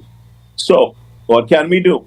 We can spend, we can allocate resources, we can educate people, and we can get people who have had, and that's the last thing, people who have had or diagnosis with PTSD, but now they live a more normal life. People like these could be used as templates and as guardians of promoting mental health treatment on a whole. Yeah. Thank you, Sheldon. I know I sort of said a lot there. Yes, indeed. Folks, and I'm speaking here with Dr. Augustine Panchu, no stranger to Talking Points, because I think there's probably a fourth or fifth time on Talking Points when you really think about it. So no stranger to Talking Points, no stranger to Grenadians on a whole, because you have been there at the forefront dealing with not only mental health issues, but other issues over the years. So you're no stranger to the Grenadian people, and indeed no stranger to the field that you're in and you're speaking about right now for the Grenadian people. And folks, we're giving you the opportunity because we have just roughly about 17 minutes remaining. Yeah, just 17 minutes remaining. Time flies, eh? Believe me, time flies. But I don't want us to lose the main. While we speak about mental health and we speak about 79 to 83 and all these things, I don't want us to lose the main point here. That we all have a responsibility to our elderly. All of us. All of us. Everyone. None of us is absolved of responsibility. We all collectively have a responsibility toward our elderly. And we cannot have situations. And we're not just speaking to Carriacou, Petit Martinique, because I could tell you one thing, Dr. Panchu. When it comes to the islands of Carriacou and Petit Martinique and the elderly, I can tell you that the families, I know for my family, for the elder members of my family, if they cough too hard, somebody's coming down from the States to collect them. Eh? They can't cough too hard. I could guarantee you if they cough too hard, somebody coming down from the States and they will be on the next flight out. Yeah? And that's not just my family in Carriacou. That's a lot of Carriacou families. It's a Carriacou thing. It's the reason why many of the traditions have carried on in Carriacou, but you don't see it on mainland Grenada.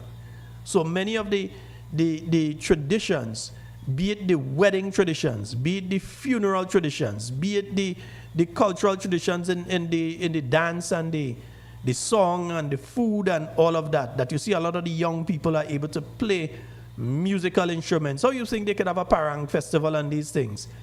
The elderly were able to pass it on because there's that level of respect for the elderly in Carriacou and Petit Martinique, which makes it difficult for me to understand the statements of the current MP that you have a set of people down on the mainland You build houses for them. So you didn't confirm that, hey, we have somebody to stay in the house with them when we build it. But you build houses for them. Then you're searching for the person to put in the house with them. So the person is down in Grenada, grieving because they want to get back home. So they're down there and they're grieving. And here it is. You have a house sitting there waiting for that person, and you're trying now to find somebody. I ain't too fully by that story. To be honest with you, I ain't too fully by that story. Yeah. And it shows a level of incompetence and lack of planning as well, that you didn't confirm. You built a house that there are people in tents right now who could have gotten that house in the interim while this person was taken care of differently, until you finalize that, hey, we're going to be able to get this person to stay with them, let's build the house and move them. So it shows a lack of planning, a lack of strategy, and I don't know, I just ain't buying the story fully. I'm not buying the story fully. Yeah? Well, I agree with you. I don't know that I have bought the story either, because I cannot see how you could identify a person and say, you know what, I am going to build a house for Mr. X.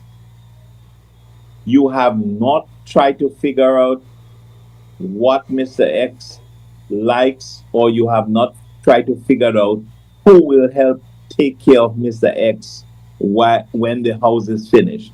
People don't do that. People don't just do that.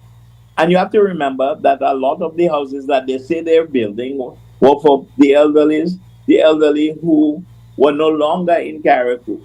So they had to have a knowledge about what is going on in the lives of these people. Sheldon, in this case, maybe they even built a house for a dead person. I'm pretty sure that they have. No, I can guarantee I'm pretty sure that they possibly have.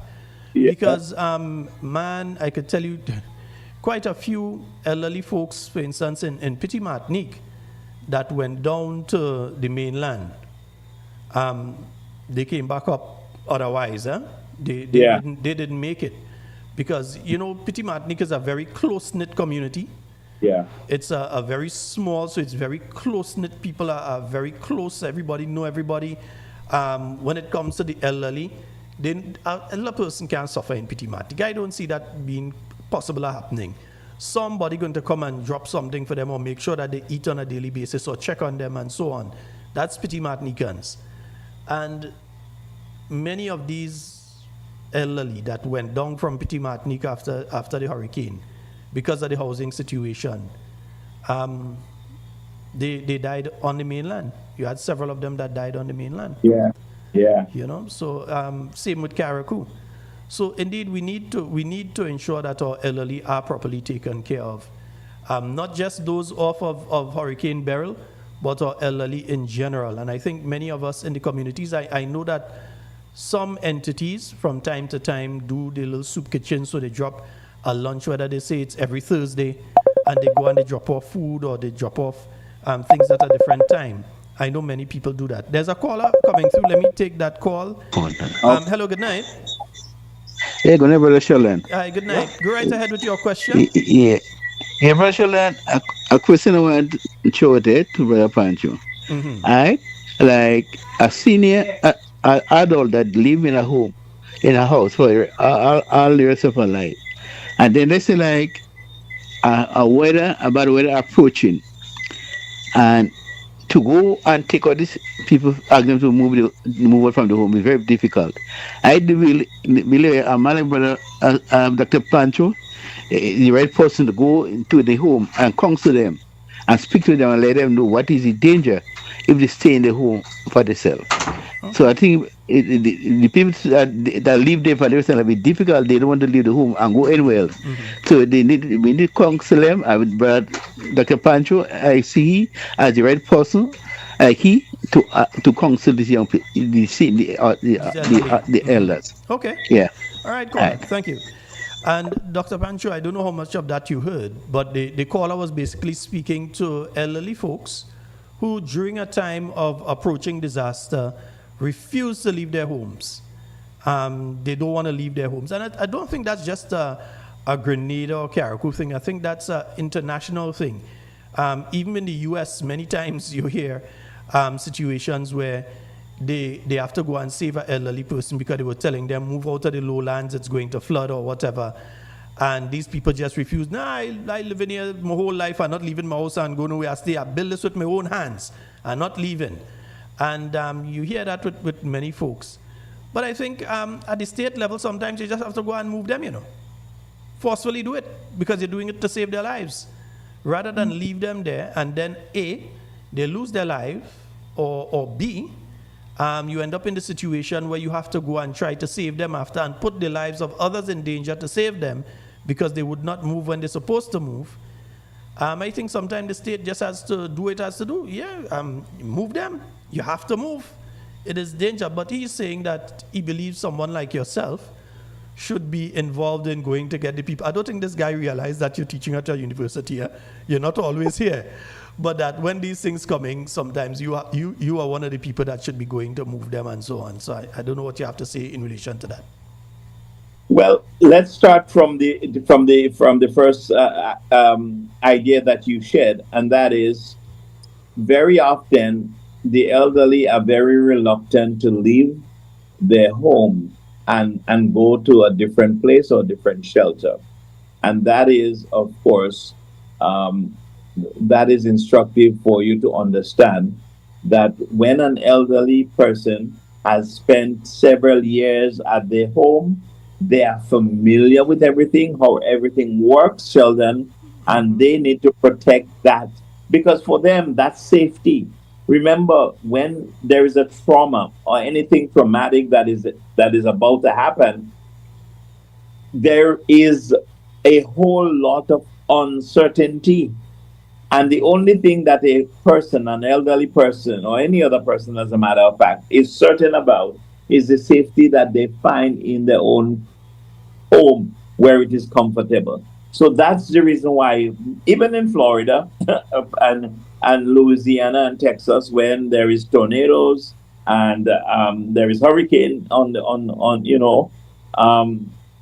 in Florida, people are reluctant to leave, and this is because they are familiar. This last point that the caller made, sort of giving me some credit for being an elderly person. I don't know if you call me elderly yet, but yeah. But well, I don't think he's talking age, though. I think he's talking ability to be able to speak to those folks to get them to move. Not your age, but your ability. But I really do think so, Sheldon. We're coming down to the wire, so let me make this point here.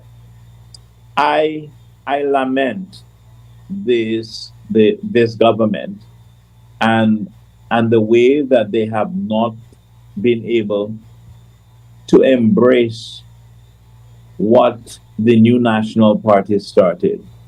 It was under the new National Party that I was asked to return home, and I don't want. This is not about me. This is not about me. Mm-hmm. Because it's stating the facts. Because Sheldon, if you know, the little pittance that I was being paid here, that people made a whole big thing about, and I was being overpaid. You should see my check now that I get from a full-time professor at the university. Stick one pin though. The people that were saying that make sure they increase their salary twice, and give themselves additional perks. Yeah. So the people that were complaining about your salary to provide a proper service that is needed to the people of Grenada, before they even settle in the office, they double their salary. All right. Yeah. So what I'm saying is that I don't think this government lost an opportunity to continue a program for the mental health, safety, and security of people of Grenada that was started under the NNP. I think NNP must give itself credit for being the first government to bring in a clinical psychologist, a trained clinical psychologist, someone with a PhD who was able to work in Grenada. And after I left, or after I was kicked out, whatever you want to say, they have not been able to secure the services of a clinical psychologist to return to Grenada or to come to Grenada or to offer any services to Grenada. So when the caller asked for maybe someone with my experience and my knowledge to work with the elderly to help them to move or to help them to relocate. I agree with you because in the United States, these are the kinds of people with the expertise and experience that are used in times of crisis. Maybe as someone with schizophrenia who is being violent towards the police and they need to keep him safety. They use trained people, people with a lot of knowledge to help de-escalate and to help create a sense of safety so that people don't get hurt. It's the same thing with natural disasters. So when there is a natural disaster, when there's a hurricane out in the ocean, you employ people with a lot of knowledge and experience so that they can serve the people of this country. And I don't think this current government got it, or they know about it, or maybe they're just not able to create a program where they can attract somebody to work with the mental health of our nation. Now, during your period, you did some training as well with the members of the Royal Grenada Police Force in relation to how they deal with mental patients, because I think that is something that needs to be continued. We're not seeing it, well, I haven't heard of it at all taking place now, but I know that during your period in time, you dealt with how the police should be dealing with mental health patients. You don't just go out and say there's a madman and you shoot him in the leg or something like that. Or the first thing you do is you shoot him, or you beat him, or a bunch of you grab him and try to restrain him and break his hand or whatever it is. But that there are different techniques that can be used to de-escalate and get a person down to a particular level. Do you know, because you would still have friends within the Royal Grenada Police Force and so you'll still have contacts in there, do you know if that sort of training continues, as important as it is? Because even outside of that, training for different areas, how to deal with, for instance, how to deal with rape cases and sexual assault cases. I heard of the situation once of a man that was assaulted at home, went to the police station and told them, well, the wife or whoever beat him, and was basically laughed at by the officers. So the training that needs to take place there in relation to, one, mental health cases, two, people who have been through sexual trauma and so on. You don't go out there and bring out the information and say, well, yes, that's the little girl, she did come in, and this one, and she's stepfather, and this and that, and you don't go out there with that sort of thing. But not just that, how do you deal with the individual when they come in and they say, this has happened to me? Do you just keep them outside there talking? Do you bring them to a room? Do you make sure if it's a female, like it's a female officer speaking to her? These different things, do you know if that sort of training, and I'm just talking about what I know off the top of my head, but do you think this sort of training is still taking place? I know it's necessary, but is it taking place? Well, not that I know of, and you are right. I am still in contact with several people. To answer your question very briefly and bluntly, no, we lack, listen, Sheldon, this country lacks the necessary human resource to adequately address its mental health and mental health care and mental health issues in Grenada. We just don't have the personnel. And over a few dollars or over politics, we sort of shortchange ourselves. And as a result, we are not able to attract and or to hire quality people that could provide. Let me say this here. We have a lot of counselors in Grenada, Sheldon. We have a lot of people with master's degree, and they do, not good, but they do great work. I know several of them. I am friends with them. We talk about what they do. But there are certain level of mental health provision and providing for that can only be done by somebody that is highly and more highly qualified. And I'm not putting a pitch for myself to come back. That's not what I'm doing, Sheldon. I'm just saying we shortchange our nation.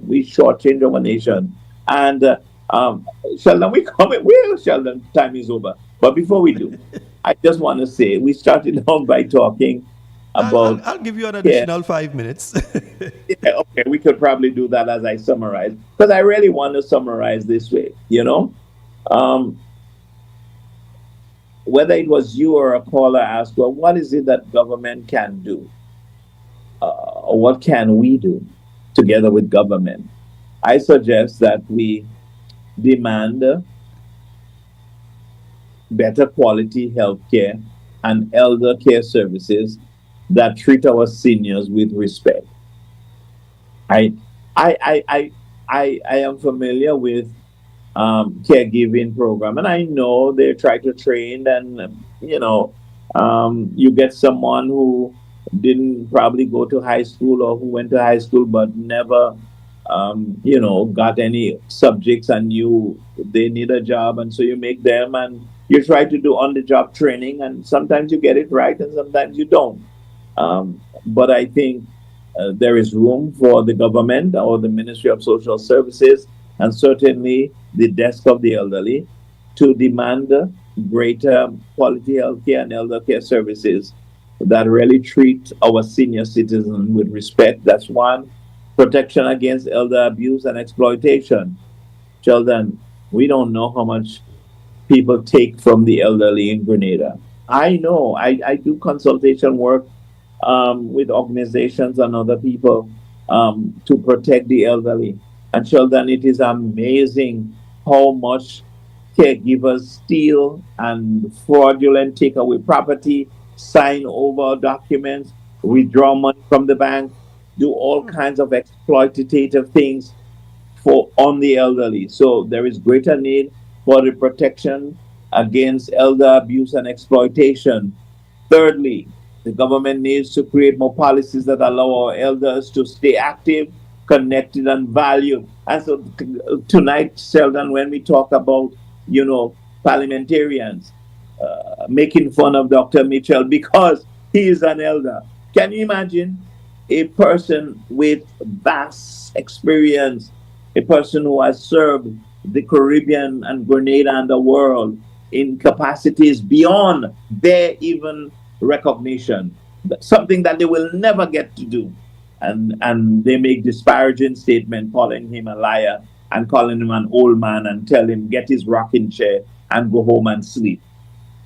Government needs to create more policies that allow our elders to stay active, connected, and valued. And lastly, there should be a program to integrate the space where young people and old learn from each other. And finally, Sheldon, I'll give you the final word, but I have to say this here. I am a Christian, and so I will go Christocentric on my summary. The Bible teaches that elders are to be respected and honored as a command from God, right? Honor your father and your mother, that your days may be long upon the earth. Aging is associated with wisdom, dignity, and righteousness. Families and communities are morally responsible for caring for our elderly. Reverence for elders is part of the reverence for God. I thank you, Sheldon, for having me. 2 hours just went by quick. But yes, thank you again for having me. I am here for a month. Means you had to come back. You had to come back on soon. Yes. I know the California, the time difference has throw you off, huh? Yes. And when we come back and we talk about something different, I always have things that I want to talk about, Sheldon. So, yeah. The door is always open, and the Zoom is always open. And last thing, Dr. Pancho, just remember, stop teasing us with the mangoes. There are some people that kind of upset with you because you like to tease them with the mangoes and the fruits. So yes, yes, I do. Thank you so much. Those who are out of the island, indeed. But again, we want to thank you so very much for joining us tonight, Dr. Pancho. Always very insightful when you're on Talking Points with us. And I think many people are going to bed tonight. When they lay their head on the pillow, they're thinking, am I doing right by the elderly in my family, in my community, in my nation? Am I doing right by the elderly? Because remember, it's coming for all of us. If we're lucky enough to get there, it is coming for all of us. And are we showing the younger ones who will be at the stage that we are at now, are we showing them what they ought to be doing? Or are we showing them what they ought not to be doing when it comes to the elderly? Because remember, we're heading there. Are we showing the young ones the example of what they should be doing or what they should not be doing? Indeed, Dr. Pancho, it's been a pleasure. I want you to enjoy the rest of your night. I think you're traveling tomorrow, so safe journeys, even though you're just going to come right back. But safe journeys. And indeed, remember, the door is always open on Talking Points to you. Do enjoy the rest of your night. All right. Thank you. All right. Yes, indeed. Yes, folks, we were speaking there with Dr. Augustine Pancho.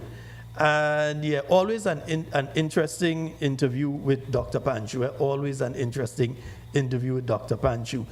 And folks, just want to say a special good night to each and every one of you. You know, we've gone over the time, but I don't mind going over the time when it's important issues like that.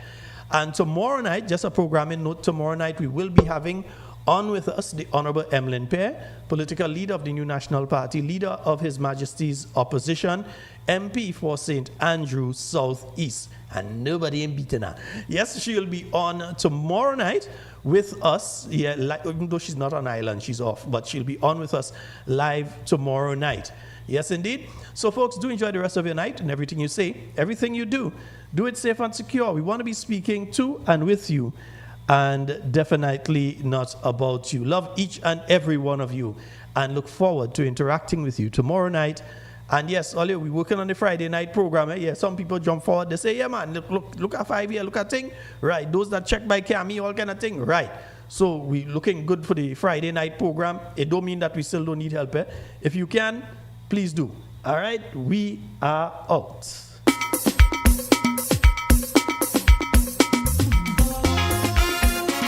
In my Father's house, there are many mansions. If it wasn't